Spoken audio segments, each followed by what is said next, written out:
Okay, we are live. Hi, everybody. Thank you for coming in today. I'm just going to let the audience get in for a little bit of time.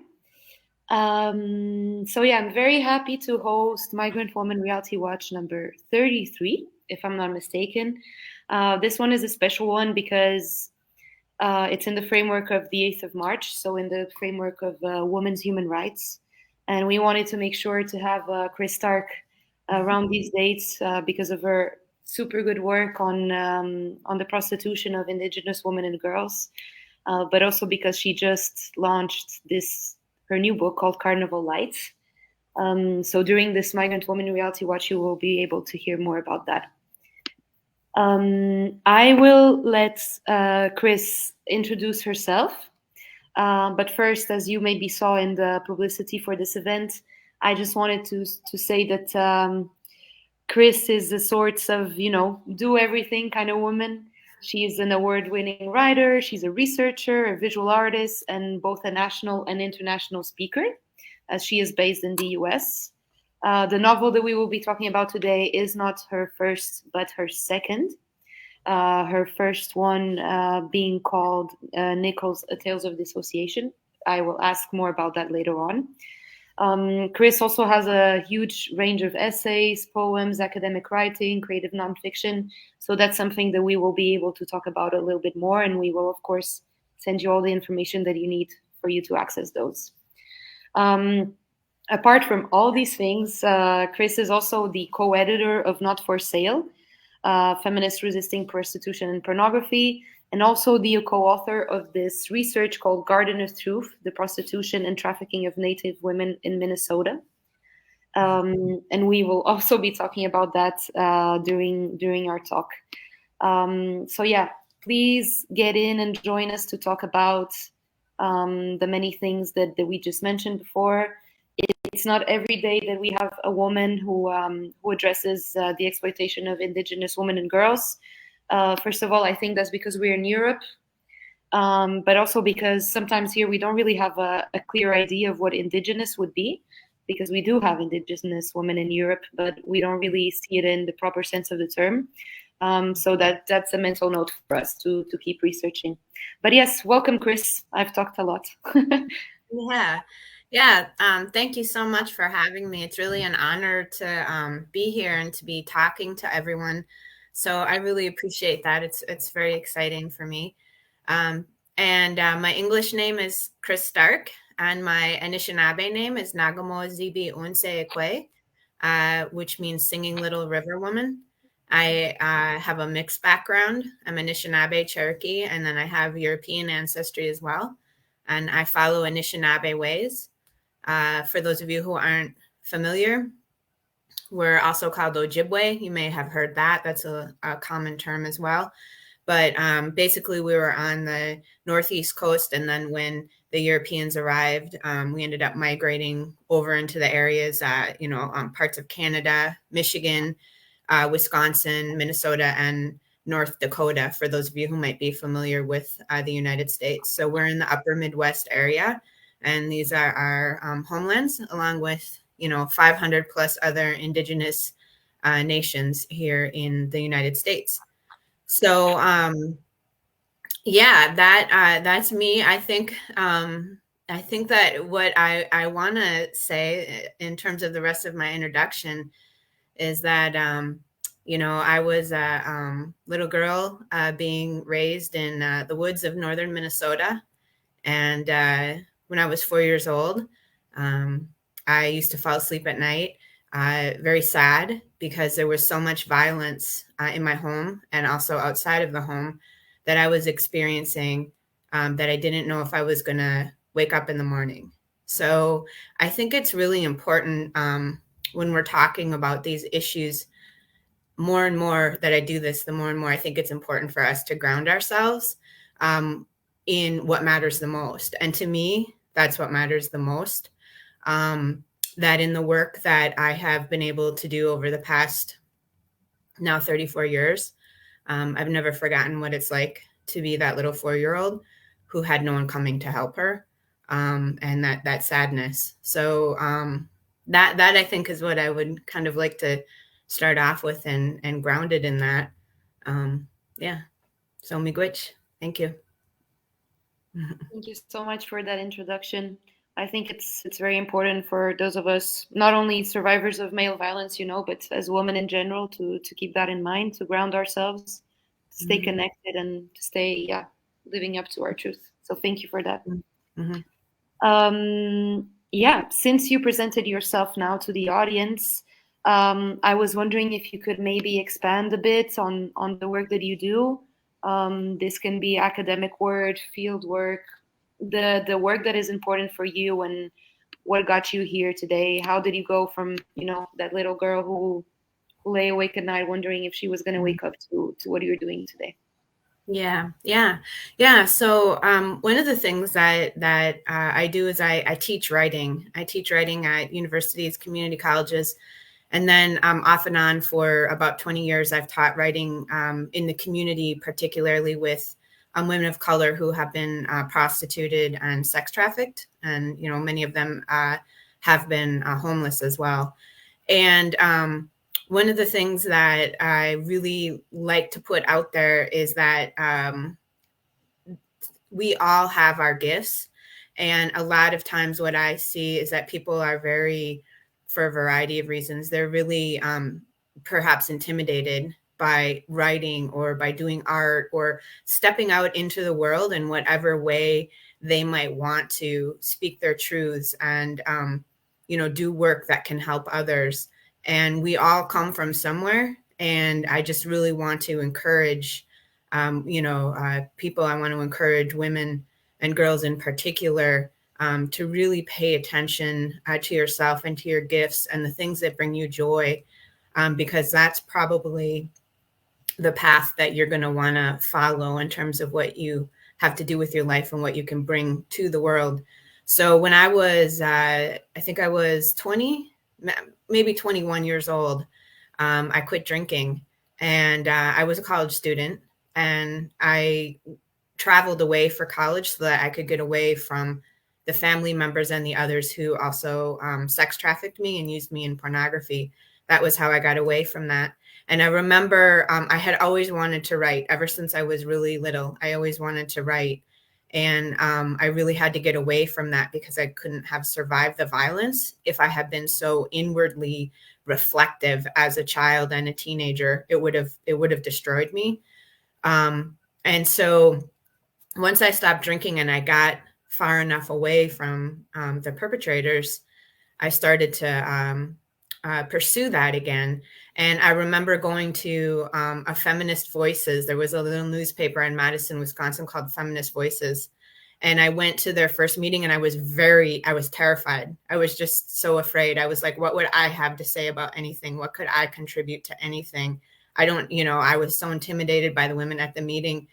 And, I just stepped through that fear and I did it anyway. And then that sort of became my starting point to get back on what I consider to be, my path in life, what I want to bring to the world. And so that was kind of that process there for me to then pursue my writing and pursue what I cared about and what brought joy to my life. And then, many years later, here I am after, tremendous amount of hard work and a lot of struggle in my life. And, my second novel is a Minnesota Book Awards finalist. The novel just came out about 6 months or so ago, and so it's really a thrilling experience for me, and certainly something that I had hoped and dreamed for, but man, sitting on the edge of homelessness for years, and just all of the difficulties of dealing with the amount of violence that others inflicted on me as a young person, I didn't know if I would get to this point. So if I can get here, a lot of other people can get to that place for themselves as well. Thank you. There's so many little girls in that situation, so many little Christine. So I do hope that they can look up to the work that you did and think that I can ground myself too, and I can make it forward despite my the adversities that I faced in life. Is your book Carnival Lights? I wanted to ask more about that, of course, but before, I was wondering if you could explain to us a bit the research that you co-authored, The Garden of Truth, about the prostitution and trafficking of indigenous women and girls. And I don't know if this is asking too much, but if it's possible to do like a little state of the art in little words about the situation of indigenous women and girls, Sure. for the audience here in Europe that doesn't maybe not have such a good idea, clear idea. Yeah, absolutely. I'd be happy to do that. So I'll just maybe start with a little bit of, really basic background. Obviously, Indigenous people were 100% of the population before Christopher Columbus, landed in what we now call Central America, and before contact with settlers. And through warfare, through violence, through disease, theft of land, all these different factors that were going on in the beginning stages of what founded the United States of America. The population of the indigenous people on this land plummeted 92%. So just imagine if a little bit over 9 out of the 10 people that were just gone. The amount of devastation and dislocation and chaos and loss, like you're going to lose your doctors, you're going to lose, your farmers, you're going to, lose all of these people. And so it really devastated the indigenous community here. And then most of us ended up either relocating on our own or being forcibly relocated to lands where we were unable to sustain ourselves. And so hunger and starvation were also a very profound factor in the lives of indigenous people here. And European men brought, the system of prostitution or, sex trafficking. So we here in the US, we use those terms. Well, some of us use those terms interchangeably. They brought that system. It's a cultural system that they brought with them. It was not part of indigenous cultures. Indigenous cultures were certainly not, perfect, as no culture is. They weren't idyllic, but they had vastly different gender norms and vastly different views of women. So women were viewed as sacred by many of the indigenous cultures here, and children were viewed as gifts from the Creator. Corporal punishment was uncommon or didn't happen at all. And if there was any form of violence against women or children, there was severe and swift repercussions for the perpetrators in many of the tribes, which could include the perpetrator being killed or banished from the group, which was often essentially a death sentence to go out and have to survive on your own. So, if the work around, gender equity, if the work around violence against women and children could expand itself to include different cultural views, such as the indigenous cultural views that I, just very briefly, obviously discussed, we end up with a very different idea, and it undercuts this notion that, well, that's just how men are, that's just how boys are, which is often just a way to dismiss the choices that, men in particular make to abuse women and children. So I think it's a very profound difference that would benefit many people, including the continuation of the indigenous people here on Turtle Island, as we are increasingly reclaiming our language. We're still here, we're practicing our ceremonies, and so forth. So, there was just this tremendous population drop and just centuries of struggle. There were boarding schools, if you've heard of them. They've been in the news a little bit more because of the Canadian boarding schools. So we lost a significant portion of our children and our youth through these Catholic and other Christian-run / government-run boarding schools, which were basically often just like a free-for-all for the adults there to abuse the indigenous children. And then a lot of times those kids just ended up kind of assimilating out into the rest of the culture because they couldn't go back and go back to their home often because they no longer knew the language. They had been violated and abused, not only physically and sexually, but also in terms of the culture. So they were told that they're worthless and their culture is no good and they're savages and all of these kinds of things. Just tremendous amount of abuse from every direction. And then what has happened in the 60s and 70s, particularly with the feminist movement and the civil rights movement, and so on, Native people started to also, organize along those lines and kind of come together so that our communities have been strengthening in many ways since then. But one of the, I don't want to say legacy, because colonization is an ongoing reality every single day in the United States and elsewhere, in other countries, as you mentioned. One of the major impacts from this colonial system being imposed on Indigenous people here is violence against Indian women. Excuse me, my cat.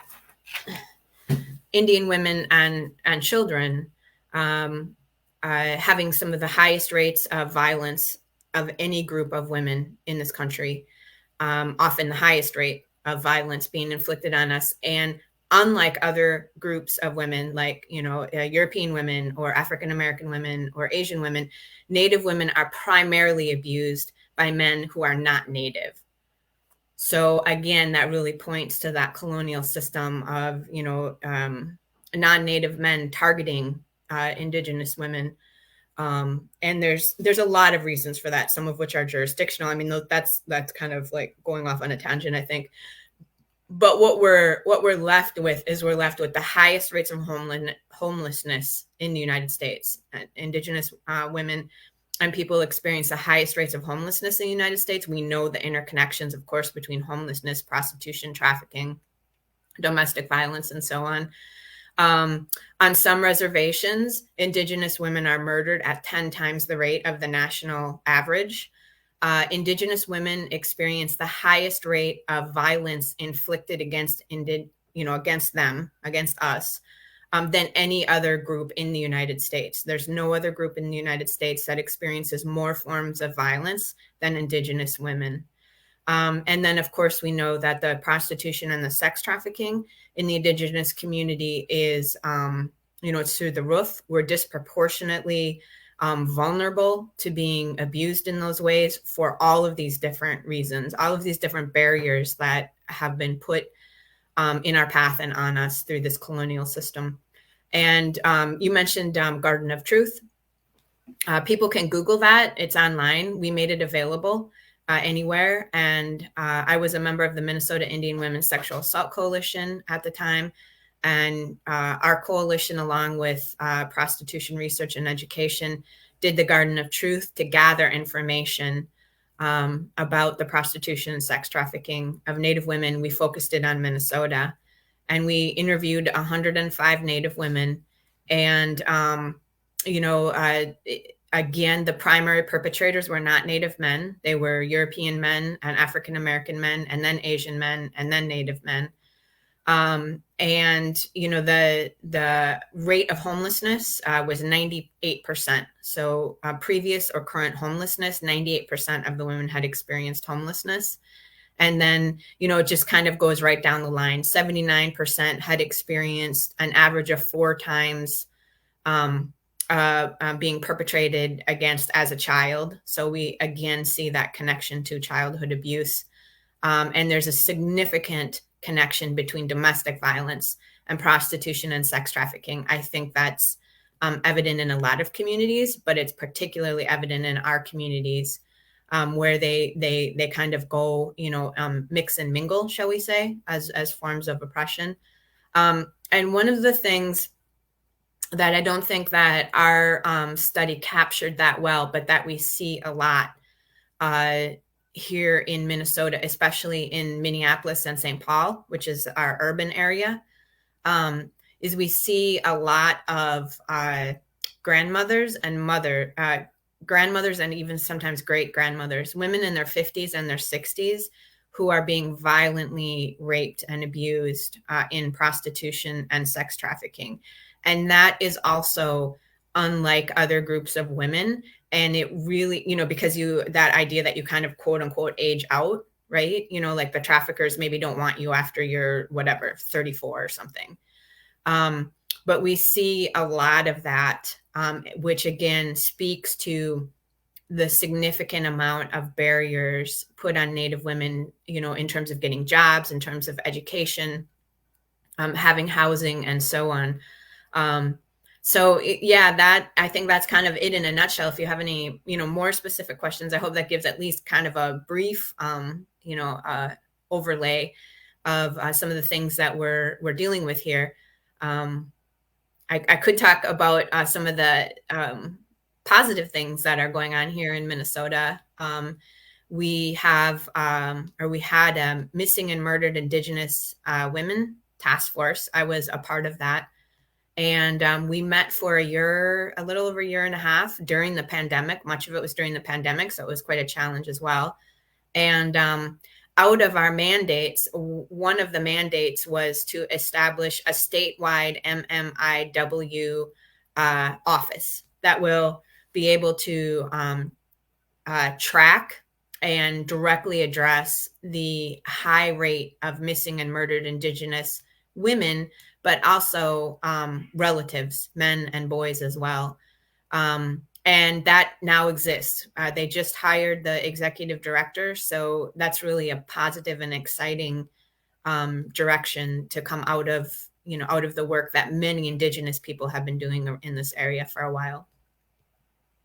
Yeah, that was my follow-up question, because I was wondering if any of these initiatives and these grassroots movements had really gained traction and, kind of solidified at institutional level, because some institutional, hands-on, I believe is needed, especially in such a big problematic.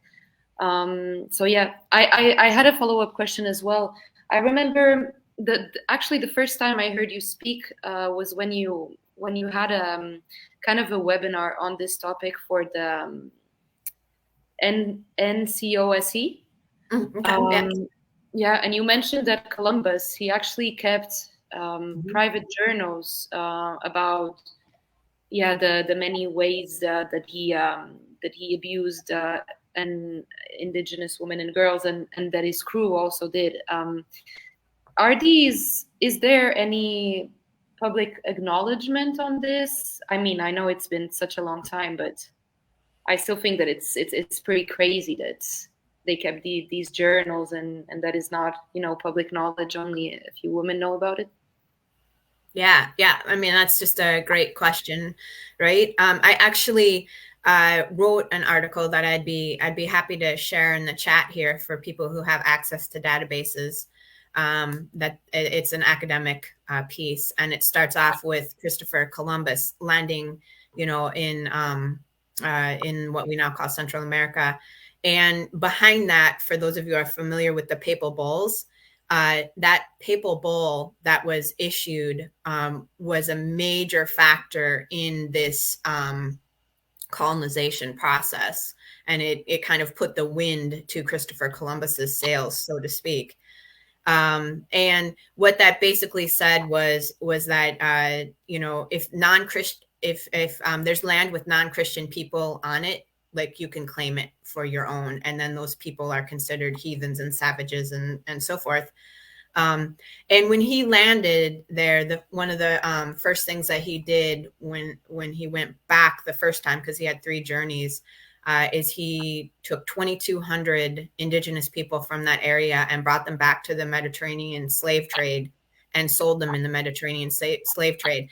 So one of the things that is also very, little, there's very little awareness around that, are actually the interconnections between Indigenous people, including women, being taken from Turtle Island, that's what we call the United States, and Central America, and brought overseas to European countries and also to South America. So there's this slave trade that was occurring that is now being more and more documented. And we find the beginning of it right there with Christopher Columbus. He wrote in his private journals after his first visit, he was writing about how then the men were just, abducting women and, raping them and beating them, mutilating women and men, forcing them to work and try to dig up gold in these mines. And then they were also going around Central America looking for 9 and 10-year-old girls that they were selling in what we now call sex trafficking. So, to say that what we now call sex trafficking and just, the exploitation of women and youth is central to colonization is not, is not a catchy phrase. It was absolutely central to that. And there's another historian, Andres Resendez, and about probably 5 years ago, he came out with a book, and he documented between, let's see, what was it? I think around 8,000 to 15,000 indigenous people being enslaved, once that the Europeans came into more of the land area of what we now call North America. So the slave trade of indigenous people was a major factor here in the United States, and it's not well known. Probably about 17 years ago, I guess, an elder on the White Earth Reservation in northern Minnesota, whom I had never met, wanted to talk with me. And so, I brought him food and tobacco and the ways, our protocols and how we address elders. And he told me that one of the things that he said was that the Anishinaabe bloodline was all over the world now because of slavery. And it was sort of talked about at the time that there had maybe been a little bit of, enslavement of indigenous people. But since he told me that, there's been this, academic counting and this revealing of Christopher Columbus being involved in the slave trade and other Spanish conquistadors and other European nations engaging and stealing indigenous people in the slave trade. Now, if you'll bear with me for a second, I feel like I'm going on and on, but I guess that I am here to talk. So in 2013, I started a master's in social work program at the University of Minnesota at Duluth. Duluth, Minnesota is on the westernmost tip of Gitchigami, or Lake Superior, and the Great Lakes, and they have access out to the ocean. And I decided that I was going to do a small exploratory research project with Native women who had been trafficked and prostituted on the ships in the Duluth port. So we had, it was something that was talked about in our community, but nobody had ever really gathered information about it. And so I decided to do that. One of the women I spoke with said that she and other Native women were still being sold on those ships because access to the ships had been cut off in the early 2000s. So there was a lot less, much fewer women were being brought out there. Fewer women and kids too were being brought out to those ships. But she said she was still being sold. And I wrote about that in an editorial, and all holy hell broke loose on me. The authorities came after me for years, trying to get me to stop talking about it, demanding that I show them my academic research, getting me kicked off of PBS programs. It was quite something. It was very difficult for me to deal with that. I was very frightened for a number of years. So what I did was I gathered some historical research in order to corroborate what the women were saying because of this backlash. And so, again, what that historical research points to, and it's in that article, Strategies to Restore Justice for Sex Trafficked Native Women, that I can share with you in the academic article, is, again, it showed, and the women told me that I spoke with in 2013, of being trafficked on those ships out into other parts of the United States, and Canada as well. And there were some other women also that talked about Indigenous women, Anishinaabe women, and youth being taken on those ships into Europe as well. So, you know, we're all always connected, right? In ways that we often aren't aware of. And one of the women that I spoke with had been out on those ships and had lost 5 friends to those ships. And we're going on 20 and 30 years after they disappeared, and no one knows what happened to them. They just went out on the ships and were never heard from or seen from again. So there's a lot of very sad and horrific stories like that in our community, either disappearing through the ships or being murdered and being found, you know, out in a swamp or something, or just disappearing. We have a number of Indigenous women and some Indigenous teenage boy as well, who have been disappeared, you know, who disappeared years ago, and we have no information about them whatsoever. Yeah, it makes me think of these. I want to draw a parallel here because there's a very famous documentary by this researcher called Mabel Lozano. She's Spanish, and she did a research in a documentary precisely on that, about how the sex trade in Spain is really fed by these missing indigenous women and girls.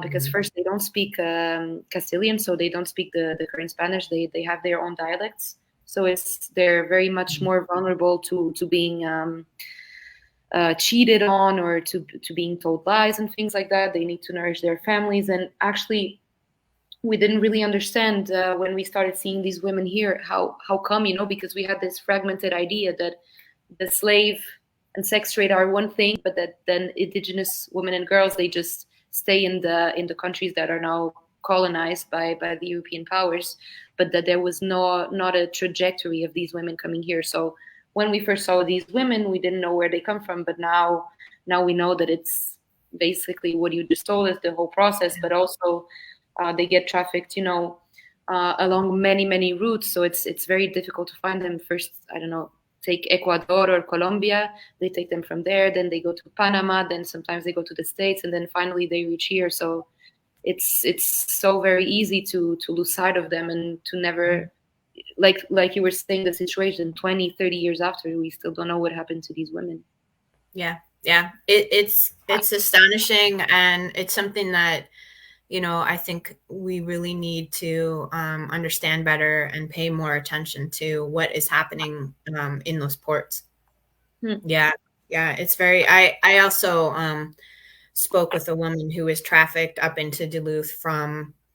Can you still hear me? Okay, I froze for a second. Who was trafficked from South America as a girl, taken out of an orphanage, and trafficked up and ended up in the Duluth area after having been in other parts of Europe and the Middle East. So, you know, people don't want to believe that. They certainly don't want to hear it. But we have to speak the truth. And, you know, like I said, I go back to that little girl. I could have disappeared. I could have disappeared when I was 4 years old, and nobody would have ever known a single thing. And, you know, so that's where I think that we draw our strength from our individual experiences, whatever they might be. We've all gone through things. And then collectively, you know, for us to come together across the waters too, right? You know, and you know, feel that sense of collective strength. It's a real thing, and it can get us through hard times. Mm-hmm. We have a question from the audience based on what you just said. If you have any solutions for the disappearance or the problematics around these, you know, the women and girls in your country and in North America? Yeah. So many of the women that I spoke with in Duluth, I did the project that I did about the ships in Duluth, and then I also did interviews in Duluth with the Garden of Truth as well. And Duluth has an extremely high rate. This is a little town, like 80,000 people, but it's geographically isolated, right?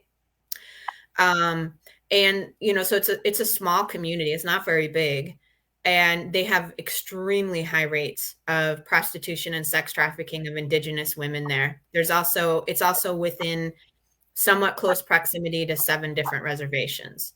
So that has something to do with it. But what the women would also often say to me would be, what difference does it want what I want? Because I can't get out of this. And that was what the Garden of Truth showed as well. 92% of the women said that they wanted to leave their situation of prostitution and sex trafficking immediately, but were unable to do so. So one of the things that means is that these systems that are supposed to be helping are actually creating and maintaining the entrapment and the exploitation of Indigenous women and youth. So we need massive overhauls of the child protection system.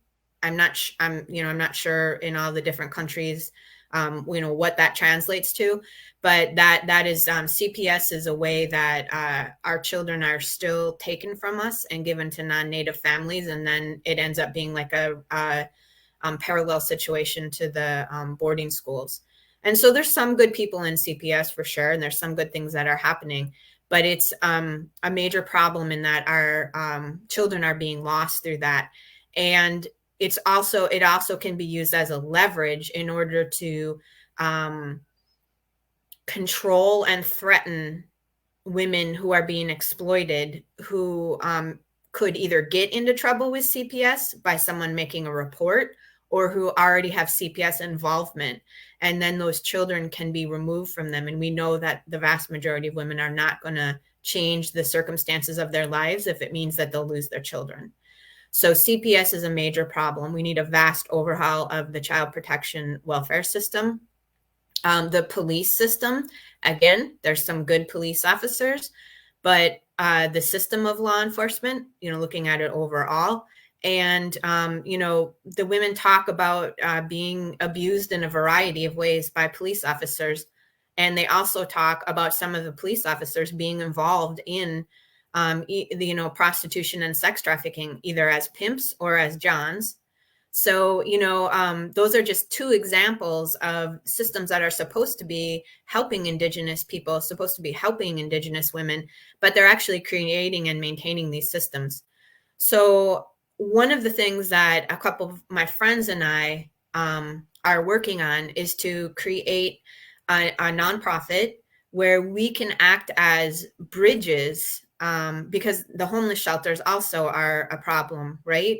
You can have homeless shelters, but they're often targeted by, the perpetrators. And so they're not safe places. They're sometimes not safe places for the women to go to, or they're culturally unsafe because they're not, culturally humble. They're not aware of the issues, the specific issues that Native women are going to, have. So anyway, one of the things that we're doing as we're also working to change these systems is to create bridges for the women who maybe need a shelter where they're for sure going to be safe, or they want some kind of help from law enforcement. But what we see is that law enforcement doesn't even bother to call them back. They'll submit a rape kit and the law enforcement doesn't even call them back. And so we're going to act as advocates, as bridges for the women to help them meet their needs with individuals in these systems that we have relationships with, and that are, that we trust, basically, and that are there and doing the work in a good way for the women and children. So that's one, those are 2 of the things that we're doing. Also, the MMIR office that I spoke about earlier here in Minnesota. We have high hopes that is going to be also kind of a bridge specific for missing and murdered Indigenous women, for the community to be able to tap into to get help. One of the other things that we discussed in the MMIW task force is the advances in law enforcement, so that DNA that was collected from a body that was found 35 years ago in New Orleans, that they're now expanding these databases, and so families might be able to, and they are starting to be able to find out what happened to their loved ones through these databases, and then through the Native community connecting with the BCA, right? The Bureau of Criminal Apprehension, so that then the Native, so first you have to have the BCA, get their connections in place. And then we have to connect the Native community with them, which can often be very, very intimidating for Indigenous people to reach out to any kind of authorities or law enforcement. So, that's also another important issue in our community, because everybody in our community at least knows someone, or knows of someone who knows someone who has missing, relatives and missing friends. And that's a terrible, terrible thing to have to live with your whole life, not knowing what happened to your friend, not knowing what happened to your grandma or your auntie who just disappeared one day on her way home from junior high school. Thank you for that. Yeah, my next question, mostly because we're slowly approaching the end, is if you could tell us a bit more about Carnival Lights, your second novel. And connected to that, I'd be also interested in hearing, how do you juggle between this, fiction, nonfiction, academic? I know that Carnival Lights maybe could be interpreted as historical fiction. I don't really know if that would be a correct term for it. But yeah, how do you juggle the different styles? What do they bring you? Oh yeah. That's thanks for that question. That's a good question. Yeah. So Carnival Lights, I actually started 20 years ago as a little writing exercise. Sorry about that. As a little writing exercise in my master's program down in Central Florida. And I was really pining for Minnesota. I did not like living in Florida at all, and I wanted to go back to Minnesota. And the two main characters are Ojibwe, or Anishinaabe, cousins, and they kind of came to me down there in Florida, and I started their story there. And I would often leave it to go, I've gotten a couple of master's degrees. I did this other academic work, so I would often leave it sometimes for years. And eventually the story just built upon itself over the accumulation of those years, and the accumulation of my own healing as well. Because the vast majority of my healing has been through coming back to Minnesota, getting my Indian name, becoming a participant in ceremonies, being part of the community, and so on. So I kind of came home to Minnesota and came home to my community, and therefore myself. And so that healing and the increased awareness, then that I have around these issues, really, it took 20 years, for this book to come to fruition. So yeah, the forward story follows these two girls in August 1969 as they leave their fictitious northern Minnesota reservation due to a number of losses in their family. And they come down to Minneapolis and St. Paul, and, have a number of different interactions out on the streets. They're homeless now. And they finally, there's some, predation happening there, and they're escaping, what we now call, again, sex traffickers or pimps, and interacting with others on the streets. It's not all terrible. And they end up at the Minnesota State Fair, where they kind of find a little bit of refuge there. And I won't say any more because, I want you to read the book. But there's a lot of backstory in the book, and it's a fictitious Indigenous family, but it is technically historical fiction. I have a number of actual historical events and people appear in the book. And so it all kind of just mixes and mingles together. And you learn a lot. You learn a lot about white supremacy in Minnesota as well. For instance, there was a Nazi V-2 rocket on display at the Minnesota State Fair in the early 1950s. And I did a lot of research on that, and other things that I have found through being a resident of Minnesota and observing these various things that, again, are not known and they're not talked about. Nobody, very few people knows that there was a Nazi V-2 rocket on display at the Minnesota State Fair. I don't know how it got here, and that's going to be in my next book. I'm going to delve into that a little bit more. But yeah, it lays that groundwork. So it's always showing like what the girls' lives are like, who they are as individuals, but yet there's always this backdrop, right? To show how these bigger political issues, these white supremacy, Christopher Columbus, all of this, created this background and this backdrop for all of us. But obviously the book is about indigenous people here in Minnesota, or Ojibwe people here in Minnesota. Yeah, so it was very interesting, the research. I would have a hole in the story and I would think, I know that this is a Finnish family, but that's all I know about it. And I would start doing some research and I would like find all this information specific to that just like dropped perfectly right into the story. So it was a very intriguing process. I call it intuitive research. Yeah, so and then the academic writing that I do, I find it gratifying in the ways that academic work and academic writing matters, because you're laying that groundwork for people to quote from and pull from.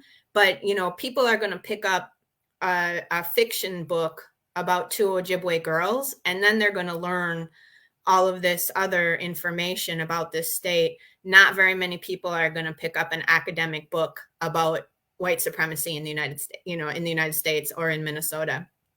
So I think they both really have their values. And I like going back and forth between the two. It's kind of makes my head feel full, I guess.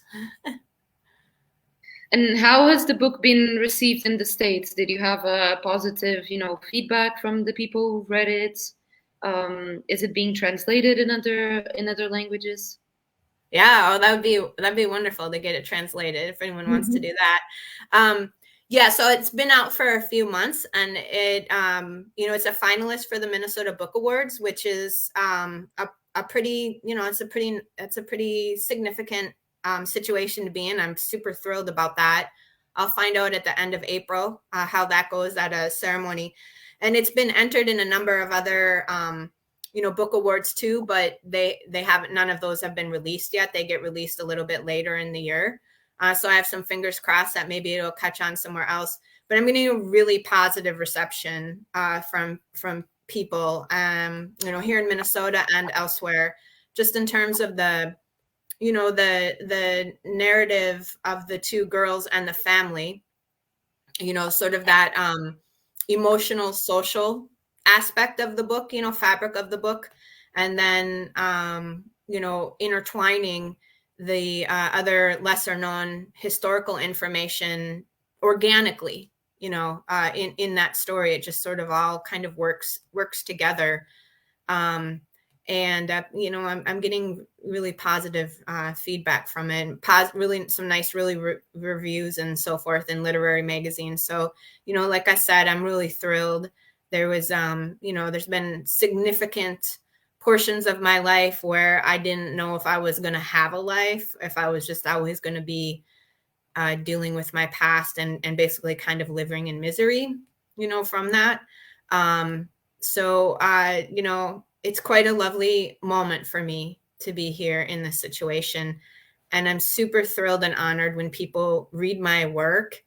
And, I just love my characters in this book. I just, love them. So I'm, really happy for, I guess, in a sense, their story to get out into the world as well.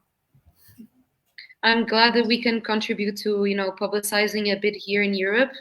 It's not only because of that, of course, we wanted to hear your expertise on the many topics that you're expert on, but I think it's just, since we have a good audience, it's interesting for the women here to hear about the work of other women across waters, like you were saying. And if we can support the book in any other way, please do let us know. I love historical fictions. I think they're a great way of people to get in touch with reality, but maybe not going through such a hard process that sometimes a lot of people can't handle. So yeah. I think it's just really cool that you chose that. That genre. I don't really know how to say it in English, but yeah. I wanted to thank you so much for being here. It's been such an interesting conversation. I shared on the chat the prostitution research Garden of Truth because I just realized that it's open to everybody. So that's good. So yeah, I wanted to thank you for being here. I don't know if you have any last words, anything you want to say. Yeah, I actually just put a link to strategies to restore justice for sex-trafficked Native women that has a lot of that historical information or research that I did, along with information from the primary research that I did, bringing forward the voices of Native women who've been trafficked on those ships in Duluth. So I just popped that into the chat there. Sadly, you have to have a database access to use it. But yeah, I'm gonna be working on the sequel to Carnival Lights at the same time that I'm going to be researching more into MMIW issues here in the United States. So that's what I'll be doing for the next probably 6 or 7 years. Sounds like a pretty busy 7 years. Yeah. Okay, Christine. Well, thank you so much. It's been such a pleasure, and the European Network of Migrant Women remains here for whatever you need. And it's just great to hear about these topics here because, in my opinion, they're missing and we can't really connect. But there's so many interconnections, like you were mentioning, that I think are worth exploring. So yes, I release you. Okay. All right. Thank you so much. Have a good night. Thank you. Have a good night. Take care. Yeah. Thank you.